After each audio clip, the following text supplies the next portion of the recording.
At approximately 9 a.m. this morning, the body of a 52-year-old Windsor man who had been reported missing was located by searchers in the primary search area. Then, at approximately 11:30 a.m. This morning, human remains were located by civilians in Kings County, Nova Scotia. At this time, we are working with the Nova Scotia Medical Examiner's Office in identifying the remains, and we are unable to provide further details at this time. Our officers have been in contact with all the families of the 4 missing people throughout this search, and we will continue to remain engaged with them as we go forward.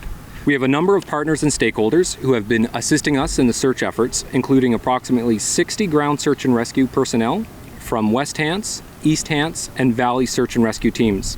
We have 2 RCMP police dog service teams on site, as well as RCMP Air Services and a Department of Natural Resources and Renewable helicopter, as well as a second helicopter being provided to us by a private contractor.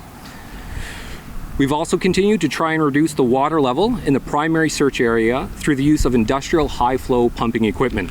We can rebuild roads and bridges and buildings, but we can't bring people back. And the legacy for these floods will be the incredibly tragic loss of life.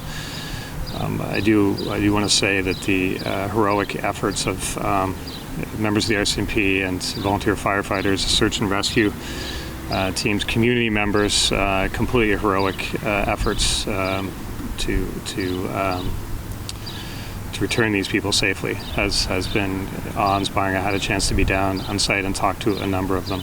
Gradually became more aware Saturday morning that something terrible had happened down on the corner, and all our thoughts about our own driveways and this and that other thing just dissipated, and really all we care about is those kids and those people, and it's heartbreaking, and we've wanted to help, and we search and rescue is doing a great job, but it's just, for me personally, living here all these years, nothing as devastating from a community basis is all I can say. It's terrible.